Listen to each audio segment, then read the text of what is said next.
I killed my best friend at Burger King 3 months ago, and everyone thinks it was an accident. They're wrong. It was stupidity, cowardice, and terrible judgment, but it wasn't an accident. I knew exactly what I was doing when I grabbed that knife. Let me start from the beginning, because the guilt won't let me sleep, and maybe if I tell someone, even if it's just you, maybe it'll hurt a little less. I started at Burger King in August, right after dropping out of college. My parents were furious, but I couldn't handle the pressure anymore. I needed something simple, mindless, a job where I didn't have to think. Burger King seemed perfect. The first week was easy. Learning the register, memorizing the menu, getting to know the crew. Everyone was nice, except one person, Richard. Richard was 56, had worked at this Burger King for 23 years, and made sure everyone knew it. He had this way of standing too close, of letting his hand linger on your shoulder when he walked past, of making comments that weren't quite harassment but definitely weren't okay. "You've got a real pretty smile," he'd say, leaning against the counter while I tried to take orders. "Bet you break a lot of hearts." I tried to ignore it. I needed this job. My parents had cut me off financially, and my apartment rent was due in 3 weeks. I couldn't afford to make waves. But Richard didn't stop. He started texting me on the employee group chat, messages that began professionally and gradually became personal. "You did great today," turned into, "You look really good in that uniform," turned into, "We should hang out sometime, just the two of us." I showed the messages to Mrs. Martins, the night manager. She was in her 60s, had been with the company since the 90s, and ran a tight ship. I thought she'd help me. "Richard's been here a long time," she said, barely glancing at my phone. "He's probably just trying to be friendly. You're young. You might be misinterpreting his intentions." I wasn't misinterpreting anything. Richard started waiting by my car after shifts, offering me rides I never asked for. He'd find excuses to work the same stations as me, his body always too close, his breath always too close to my ear. "You smell nice today," he whispered when we were both at the fry station. "What perfume is that?" I wasn't wearing perfume.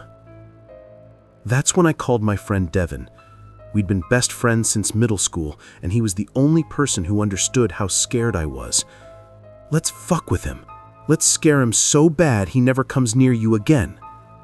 "How?" "That old mascot costume in the storage room.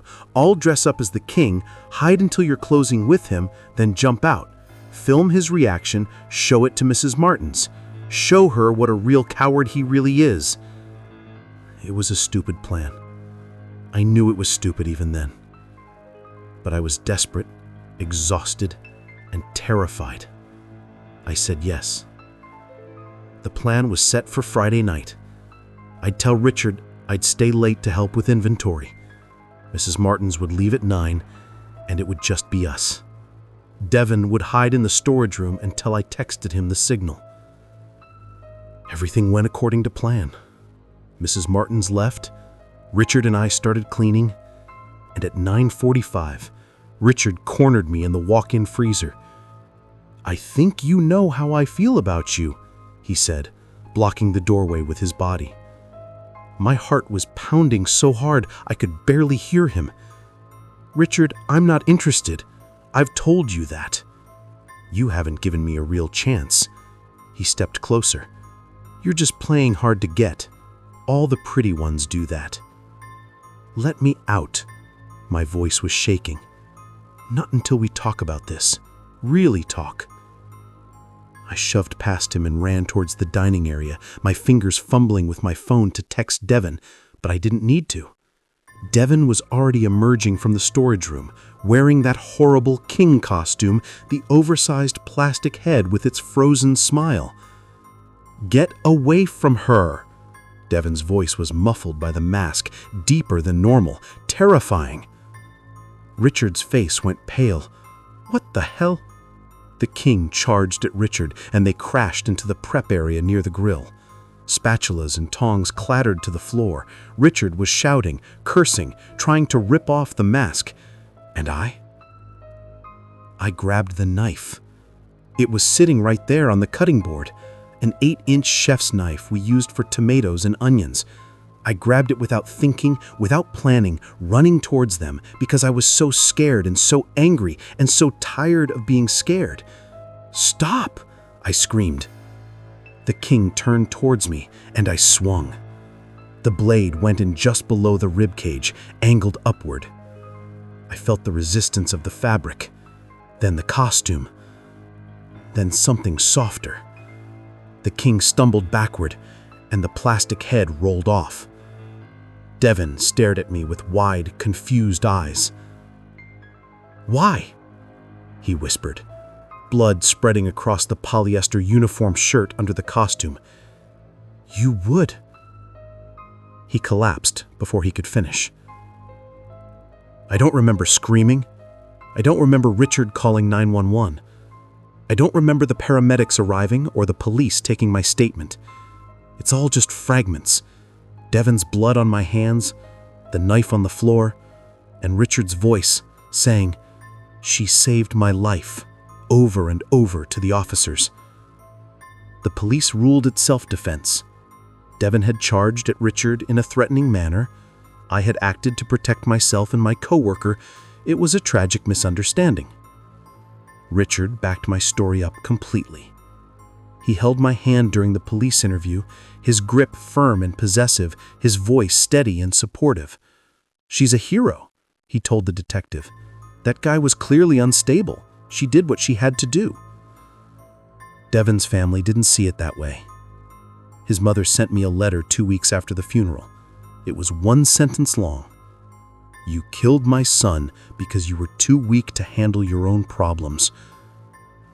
She was right. If I'd been braver, I would have quit. If I'd been smarter, I would have gone to corporate HR instead of just Mrs. Martin's. If I had been strong... The thing about working at Burger King is that you get used to weird. Drunk people, high people, people in pajamas at 2 a.m. ordering enough food for a family of 6. You learn to smile, take the money, and not ask questions. But nobody prepared me for the king. It started 3 weeks into my job on the evening shift. I was 17, saving up for a car, and the manager, Mr. Patterson, said I was doing great. Fast, accurate, friendly with customers. I thought maybe I'd finally found something I was good at. Then he walked in. At first, I thought it was a prank. Someone in a Burger King mascot costume. The king, with his oversized plastic head, frozen smile, and that stupid crown. It was a decent costume, probably expensive, but something about it was wrong. The colors were slightly off, the smile too wide, the eyes behind the plastic just a bit too visible. He walked up to my register without saying a word and pointed at the menu. I waited for him to speak, but he just kept pointing at the Whopper, at the number, at his hands, raising 10 fingers 4 times. 40 Whoppers? I asked, uncertain. He nodded enthusiastically, his oversized head bobbing up and down. "That'll be, that's gonna take a few minutes," I said, looking back at Mr. Patterson, who just shrugged. The king paid in cash, $200, all in 20s. He didn't say a word the entire time. When the order was ready, 8 large bags filled with Whoppers, he took them carefully, cradling them like precious cargo, and sat down in the corner booth. I watched him through my shift, waiting for him to take off the mask and eat, but he never did. He just sat there for exactly 90 minutes, staring at the bags, occasionally patting them gently. Then he left, taking all the food with him. "Probably some YouTube stunt," Mr. Patterson said. "Kids these days will do anything for views." But the king came back the next night, Same time, 7 p.m. exactly. Same order, 40 Whoppers. Same routine, paying in cash, sitting in the corner booth for 90 minutes, never removing the mask, never eating a single bite. It continued for a week. Every night at 7 p.m., like clockwork. On the 8th night, I was closing the bathrooms when I found him. The king was passed out on the bathroom floor, surrounded by empty Whopper wrappers, dozens of them. The mask was still on, but I could see smears of ketchup and grease on the plastic chin. "Hey, are you okay?" I asked, shaking his shoulder. He groaned, twitched, but didn't wake up. I called Mr. Patterson, and we called 911. The paramedics took him away, and I thought that would be the end of it. I was wrong. 2 nights later, I was closing alone. Mr. Patterson had left early for his daughter's recital, and I was mopping the floors when I heard tapping on the glass door. I looked up and saw the king standing outside, his mask pressed against the window, those dead plastic eyes staring directly at me. "We're closed," I shouted, my voice cracking. The tapping continued, slow, deliberate. Tap, tap, tap. I pulled out my phone to call the police, but then I heard it, the back door opening, the door I'd just locked 20 minutes ago. He was inside. "Listen, man, I don't want any trouble," I said, backing toward the front counter, my hand gripping the mop handle like a weapon. The king walked slowly into the dining area, his movements jerky and unnatural. He was carrying a large black garbage bag that writhed and moved, something alive inside it. "What the hell is that?" I demanded. Then he spoke the first time. His voice was muffled by the mask, wet and gurgling, like he was drowning. "You never asked. None of you ever asked." "What?" "What I'm feeding." He hefted the bag. "They're so hungry, every night, so hungry." The bag split open and rats poured out, dozens of them, maybe hundreds, squealing and chittering as they swarmed across the floor. But these weren't normal rats. They were huge, some of the size of cats, their eyes gleaming with an intelligence that made my blood freeze. "I keep them fed," the king said, his voice taking on a desperate pleading quality. 40 Whoppers every night. That's the deal. That's always been the deal. But I got sick. I missed 3 nights, and now they're angry." The rats were climbing the walls, the counters, moving with purpose toward me. "I need help," the king said. "I can't do this alone anymore. You have to take over. You have to feed them, or they'll come for you too. They'll come for everyone." I ran. I didn't think, didn't plan, just bolted for the front door. The king grabbed my arm and we struggled. I don't remember picking up the knife from the prep station, don't remember swinging it, but suddenly he was on the ground, and the mask was cracked, revealing a normal face underneath. Middle-aged, gaunt, terrified. "No, you don't understand. They need to be fed. Every night. 40 Whoppers. Or they spread. They multiply. They..." He died before finishing. The rats disappeared the moment his heart stopped, just vanished like they'd never been there. The police found no evidence of them, no droppings, no scratches, nothing. They ruled it self-defense. A mentally ill man in a costume attacked me while I was closing. Open and shut case. But here's the thing that keeps me awake. 3 nights after the king died, I was trying to sleep when I heard scratching in my walls. Quiet at first, then louder. Hundreds of tiny claws, scrabbling, searching, hungry. I went to Burger King the next morning. I used my employee discount to order 40 Whoppers, left them in the alley behind my apartment building. The scratching stopped. I've been doing it every night for 2 weeks now. 40 whoppers, left in the same spot at exactly 7 p.m. My savings are gone. I'm working double shifts to afford it. My mom thinks I have an eating disorder because I'm buying so much food. But I can't stop. Because last night, I was 5 minutes late with the delivery, and I heard them. Not just in the walls anymore, under my floorboards, in the ceiling, in the ventilation shafts. They're everywhere. They're patient. They're waiting. And I'm terrified of what happens if I miss even one night. The king tried to warn me. "Will come for everyone," he said. I didn't understand then, but I do now. This isn't just about me anymore. If I stop feeding them, if I break the routine, they won't just come from me. They'll spread through the whole town, finding anyone and everyone who's ever worked at that Burger King, who's ever served them food, who's ever been connected to their feeding ground. I'm trapped, a prisoner to a ritual I never asked for, feeding creatures I don't understand, carrying on a duty from a dead man in a mask. Sometimes I think about putting on the costume myself. It's still in the evidence locker, but I could get it back eventually. Maybe that's how it works. Maybe that's how it's always worked.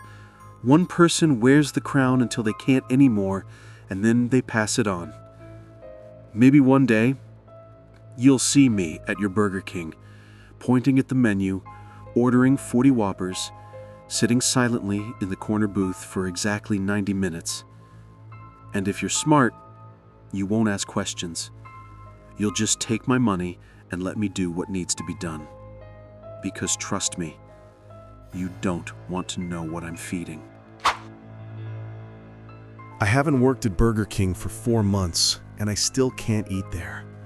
The smell of flame-broiled meat makes me nauseous. The sight of that red and yellow logo makes my hands shake. My therapist says it's PTSD. I call it common sense. Let me tell you about the play place. Most Burger Kings got rid of their indoor play areas years ago. Liability issues, maintenance costs, whatever.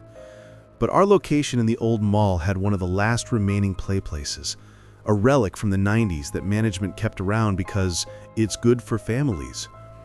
It was a nightmare to clean. 3 levels of tubes and slides in primary colors, tiny crawl spaces where kids would leave half-eaten whoopers and lost toys. We were supposed to check it every 2 hours, but honestly, most of us just glanced in there and called it good. I was 17, working weekends and summer shifts to save for college. It was a decent job, the pay was okay, management wasn't terrible, and I liked most of my coworkers. The worst part of any shift was cleaning the play place. That changed when we found him. It was a Tuesday afternoon, slow day, barely any customers. My coworker Emma was doing the play place check, and I was refilling ketchup dispensers when I heard her scream. I ran over thinking some kid had thrown up or hurt themselves. Instead, I found Emma standing frozen at the entrance to the play structure, her hand over her mouth, pointing up into the tubes. "There's someone in there," she whispered. "An adult. He's just sitting there." I looked up into the red tube on the second level. At first, I didn't see anything, just shadows and the dim emergency lighting we kept on in the structure. Then I saw movement. A shape that was too big to be a child, hunched in the tube, absolutely motionless. "Sir," I called out, my voice shaking, "the play place is for children only. You need to come out." No response. "Sir, I'm calling security." That's when he moved. Not toward the exit, deeper into the structure, crawling rapidly through the tubes with a speed that didn't seem human. We heard him moving through the plastic tunnels, the sound echoing and amplifying, going up instead of down. I called mall security while Emma blocked the entrance so no kids could climb in. Security arrived in 4 minutes. 2 guys named Carl and William, who looked bored until we explained someone was hiding in there. Carl climbed in with a flashlight. We watched him disappear into the structure, his flashlight beam bouncing around the colored plastic. For 3 minutes, we heard nothing. Then Carl's voice, tight, with fear. "He's up here, top level. He's just staring at me." "Sir?" You need to come down now. You're trespassing." "I'm not leaving!" The voice from inside the play place was wrong, high-pitched and childlike, like a grown man doing a terrible impression of a kid. "I'm not leaving. This is where I live now. I like it here." It took 6 security guards and 2 police officers to get him out.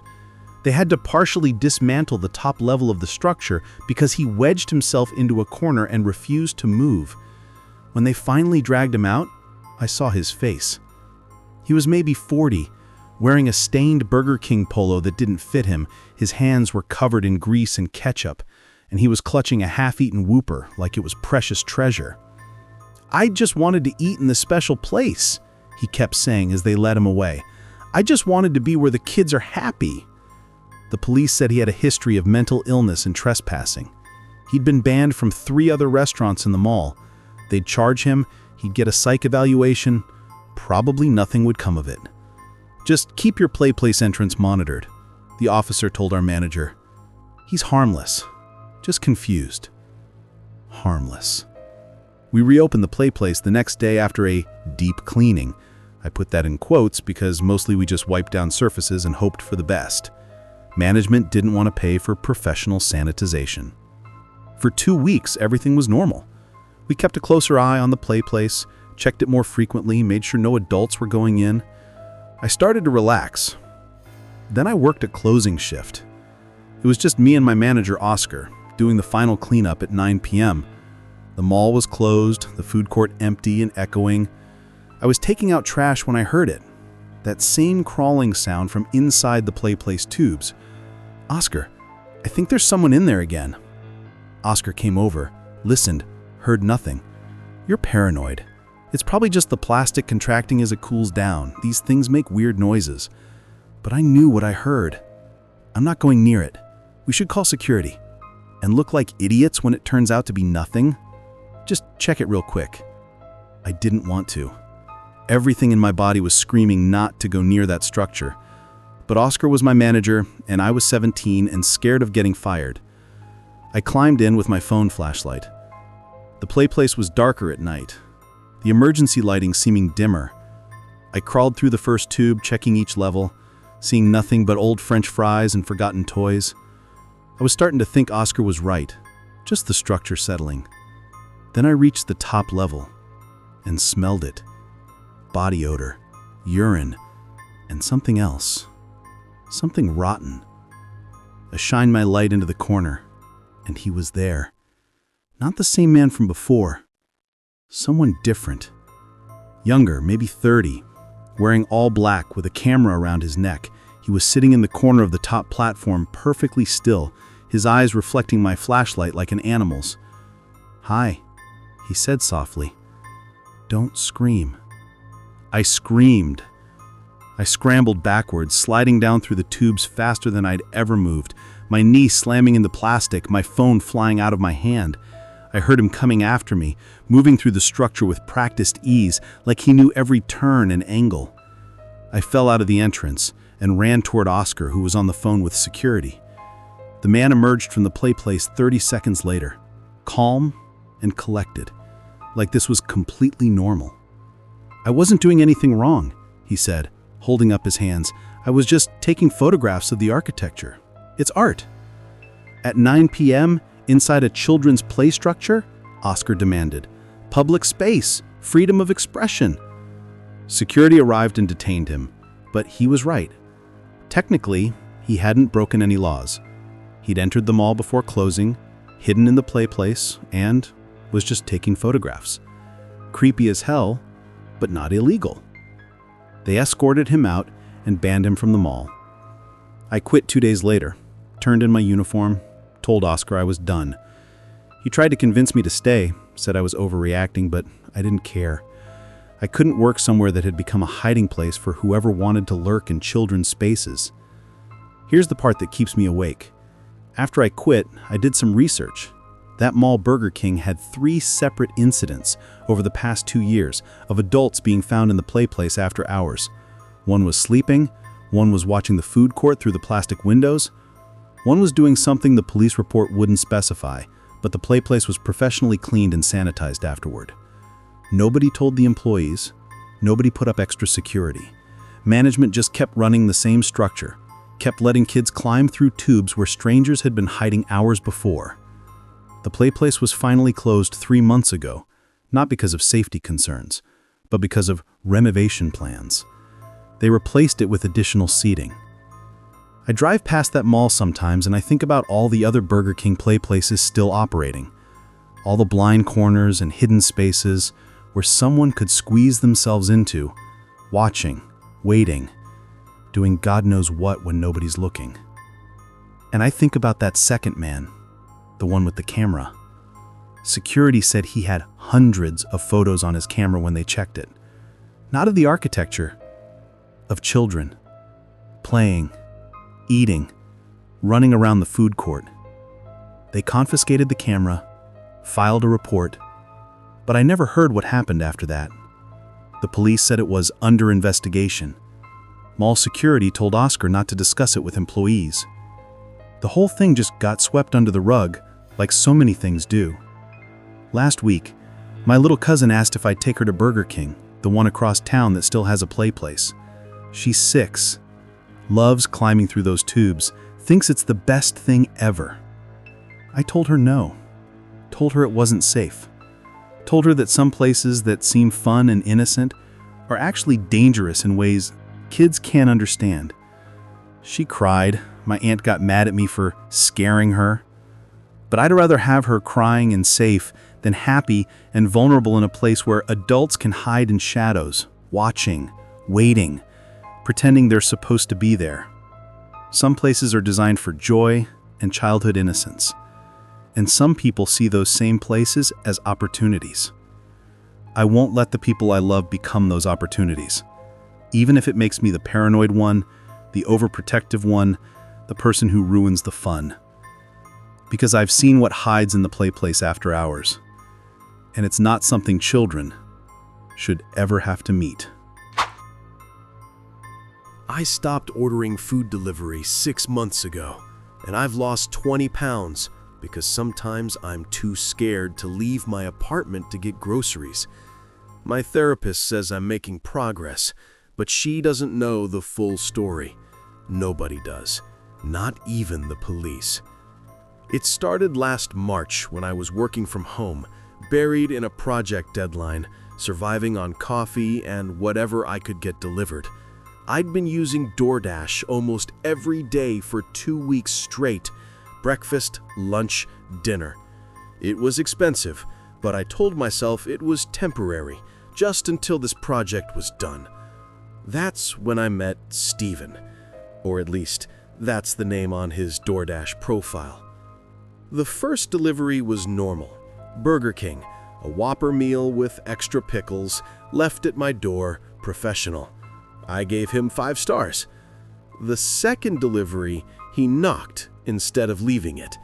When I opened the door, he smiled, too wide, too long, and said, "I remembered you, Building 4C, Apartment 2B. You order Burger King a lot." "Yeah, busy with work," I said, taking my food, trying to close the door. He put his hand on the frame. "You live alone? I never see anyone else here when I deliver." My stomach dropped. "My boyfriend's here. He's just in the other room." "Oh, that's weird. The app says to deliver for Claire Martinez, single occupant. I can see the lease information sometimes, you know, system glitch." He was lying. He had to be lying. But the way he said it, so casual, so certain, made my blood run cold.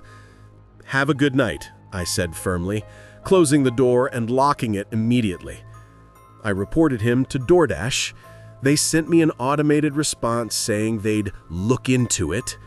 Steven delivered to me 3 more times that week. Each time he knocked, each time he had some comment about my ordering habits, my schedule, my apartment. "You always order around 7 p.m., he said on the Thursday delivery. "You must get off work at 6:30. Traffic from downtown takes about 30 minutes, right?" I didn't work downtown. I worked from home. How did he know about traffic patterns? I stopped using DoorDash completely after that. Started using Uber Eats instead.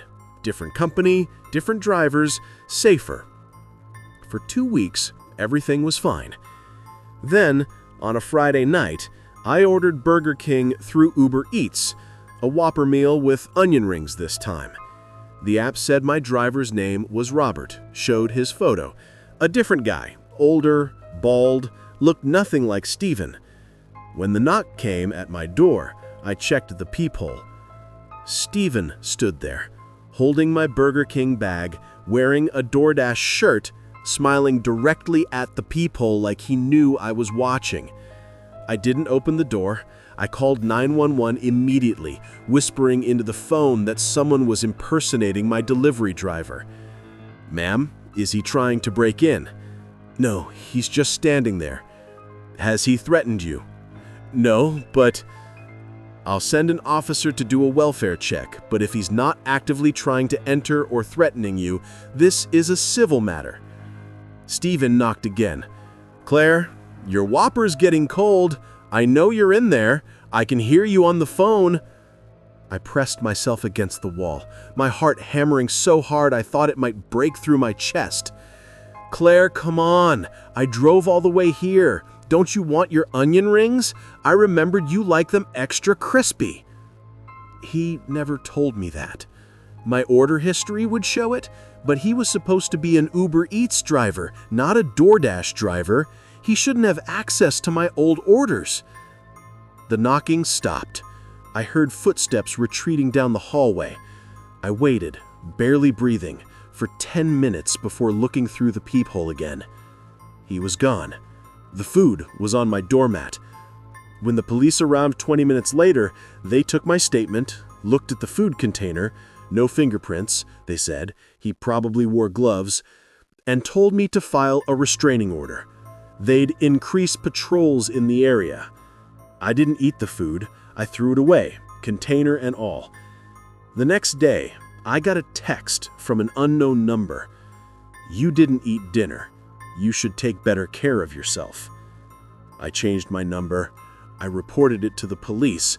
I filed for a restraining order, but you need a full name and address for that, and Steven from DoorDash wasn't enough information. For 3 weeks, nothing happened. I started to relax. Maybe he'd moved on. Maybe the police presence had scared him off. Then I ordered Burger King again. I was craving a Whopper, thought maybe enough time had passed. Different app, different company, Grubhub this time. The driver's name was Sophia. The photo showed a young woman with dark hair. When the knock came, I checked the peephole. A woman stood there. Dark hair, matches the photo, but something was wrong. She was standing stiffly, her eyes wide and terrified, and her mouth was moving like she was trying to say something. I opened the door a crack, keeping the chain lock engaged. "Please," she whispered. "He made me." Steven appeared from the side of the doorframe, shoving the woman forward. She stumbled, and I saw her hands were zip-tied behind her back. "Surprise!" Steven said, his smile manic and wild. "I brought you your Burger King and entertainment." I slammed the door, but Steven kicked it, the chain lock straining. I ran to my bedroom, locked that door too, and screamed into my phone for 911. "He's trying to break in. He has a hostage. He's..." The bedroom door splintered. Steven had followed me there, breaking through like it was made of paper. "Why do you keep running from me, Claire? I'm just trying to be nice. I'm just trying to deliver your food. I'm always on time. I always follow instructions. Why isn't that enough?" He had a knife, the same kind delivery drivers carry to cut open sealed bags. I grabbed the only weapon I had, a heavy glass bottle of perfume from my dresser, and threw it at his face. It shattered against his temple, and he stumbled backward, blood streaming down the side of his head. I ran past him, out of the bedroom, toward the front door where the real delivery driver was pulling herself to her feet, her zip-tied hands fumbling with my doorknob. We made it into the hallway. My neighbor, Mr. Chen, opened his door, saw us, saw Stephen emerging from my apartment covered in blood, and started yelling in Mandarin while pulling out his phone. Stephen ran the other direction, disappearing down the stairwell. The police caught him 3 hours later, trying to break into another apartment building across town. He had a list in his pocket, names, addresses, delivery orders from Burger King and other restaurants. 15 women, all frequent delivery app users. I was number 7. The other 6 had reported incidents, packages going missing, strange knocks at odd hours, feeling like they were being watched. None of them had connected it to their delivery drivers until the police showed them Stephen's photo. He'd been working for 5 different delivery services simultaneously, using stolen accounts and fake profiles to access customer information. When he got banned from one platform, he'd just moved to another. The delivery companies hadn't shared information with each other, so his pattern went undetected for months. The real Sophia, the Grubhub driver, survived. She'd been grabbed in the parking lot of the Burger King where she'd picked up my order. Stephen had been tracking her deliveries too, waiting for one that matched my address. Stephen is in prison now, awaiting trial for kidnapping, stalking, and assault charges. The prosecutor says I'll need to testify. I don't know if I can do it. I don't know if I can be in the same room with him again. I moved apartments. New building, new neighborhood, new locks on everything. I don't order delivery anymore. I don't answer my door unless I'm expecting someone specific. I keep a bat next to my bed and pepper spray in every room. But here's what really terrifies me. Last week, I had to order groceries because I was sick with the flu and couldn't leave the apartment. I used Instacart. Different service, different system, should be safe. The delivery person's name was Jason. The photo showed a young guy with glasses, looked harmless enough. When he arrived, he set the groceries down, smiled at the doorbell camera and said, "Hope you feel better soon, Claire. Got you some chicken noodle soup. It's in the bag on the left. Extra crackers, just how you like them." I didn't order soup. I didn't order crackers. I checked the receipt. They weren't listed. When I looked at the doorbell camera footage, I saw him clearly for the first time. Same height as Stephen, same build, different face, different hair, but the smile, that too wide, too long smile was identical. I called the police. They said Jason's profile checked out, no criminal record, no connection to Stephen, probably just a coincidence, probably just a nice gesture from a delivery driver who saw my order included cold medicine and wanted to be helpful. Probably. But I keep thinking about that list in Stephen's pocket, 15 names, and I keep wondering, what if Stephen wasn't working alone? What if there are others like him, sharing information, comparing notes, trading addresses of vulnerable women who order delivery too often? What if Jason's smile means I'm about to become someone else's number 7? I haven't ordered delivery since. I don't think I ever will again. Some conveniences aren't worth the price of your safety, and some strangers know too much about you before you even realize you've let them in. I can't drive past Burger King anymore without my chest tightening. It's been 4 months since I quit, but the nightmares haven't stopped. They always start the same way, with the sound of tires crunching on wet pavement at exactly 3:15 a.m.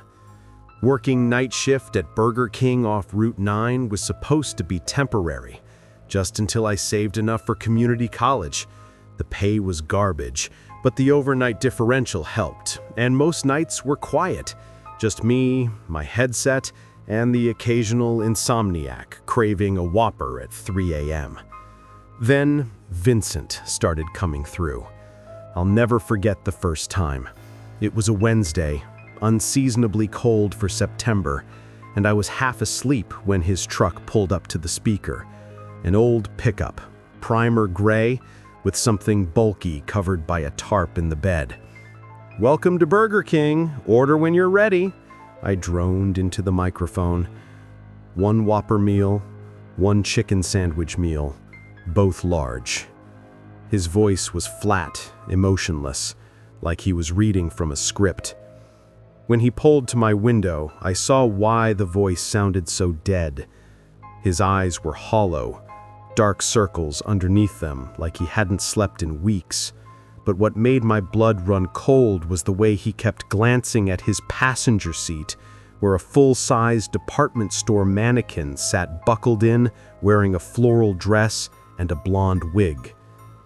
"That'll be $17.42, I said, trying to keep my voice steady. He paid an exact change, counting out each coin with meticulous care. Then he took both bags and placed one gently on the mannequin's lap. "Thank you, Elena. I know you're hungry. I'm sorry we're eating so late." The tenderness in his voice made my skin crawl. I closed the window quickly, watching him drive away, his lips still moving in conversation with the plastic figure beside him. "Creepy as hell," my coworker Derek said when I told him. "But hey, at least he tips." Vincent came back every Wednesday and Saturday at 3:15 a.m. for the next month. Same order, same routine, same horrifying devotion to that mannequin. I started dreading those nights, checking the clock obsessively as 3 a.m. approached, my anxiety building. The mannequin started changing. Each visit it looked different. First it was just the clothes, different dresses, different wigs. Then I noticed the face had been repainted, crude makeup applied with an unsteady hand. The lips were too red, the eyes ringed with smudged black liner. "She's getting prettier," Vincent said one night, his voice filled with pride. "Every day she looks more alive." I didn't know what to say to that, so I just handed him his food and closed the window. But the changes didn't stop. The next week, I noticed the mannequin's hand had been repositioned, now resting on Vincent's shoulder. The week after that, its head was tilted toward him, as if listening intently to his words. Then came the night that destroyed me. It was a Saturday, 3:15 a.m. Exactly. Vincent's truck pulled up, and something was different. The energy was different. When he spoke into the intercom, his voice was shaking with excitement. 1 Whopper meal, 1 chicken sandwich meal. Elena's been waiting all day for this. She's so hungry. She told me so. My hands trembled as I rang up the order. When he pulled to the window, I saw her. Not the mannequin. A real woman sat in the passenger seat, slumped against the window, her blonde hair matted and tangled. She was wearing the same floral dress the mannequin had worn. Her eyes were closed, and she wasn't moving. "Is she okay?" I asked, my voice barely above a whisper. Vincent's face split into the widest, most terrifying smile I'd ever seen. "She's perfect. She's finally real. After all this months of practice, I finally did it right. Elena's real now, and she's never leaving me." The woman's head lolled to the side, and I saw the ligature marks on her neck, dark purple bruises that told me everything I needed to know. "I need to call someone," I started, reaching for my phone. "No," Vincent said calmly, pulling out a knife from his jacket. "Elena doesn't like it when people interfere. She told me so." I hit the emergency button under the counter and slammed the window shut, backing away as Vincent sat there, staring at me through the glass, stroking the unconscious woman's hair with the same tenderness he'd shown the mannequin. The police arrived in 6 minutes. Vincent didn't run. He just sat there whispering to the woman, telling her how beautiful she was and how they'd be together forever. The woman, her real name was Jennifer Kowalski, survived, barely. Vincent had kept her drugged and restrained in his basement for 3 days, dressing her up, positioning her, trying to make her behave like the compliant mannequin he'd been practicing with for months. They found 4 other mannequins in his house, all dressed and painted and positioned around his dinner table like a family. Jennifer was supposed to be the first real one. I testified at his trial. The whole time, Vincent stared at me with those dead eyes, occasionally glancing at the empty chair beside him and nodding as if listening to advice from an invisible companion. He got life without parole. But here's what keeps me awake at night. Last week, I was at a McDonald's. I can't work fast food anymore, but I still eat it sometimes. And I saw a guy in the parking lot. Different guy, younger, cleaner, but he was sitting in his car talking animatedly to a mannequin in his passenger seat, explaining the menu to it, asking what it wanted to order. And when he saw me staring, he smiled and waved, like it was the most normal thing in the world. I got back in my car and drove away, but I keep wondering, how many of them are out there? How many lonely, broken people are practicing with plastic before they decide to make it real? I moved 3 states away last month, got a job in data entry, no customer interaction, no drive-through windows. But sometimes, at exactly 3:15 a.m., I wake up in a cold sweat, convinced I can hear tires on wet pavement and a flat, emotionless voice ordering 2 meals for him and his companion. Some customers never really leave you. They just keep coming back, night after night, in your memory and your nightmares, until you can't tell the difference between what's real and what's not anymore.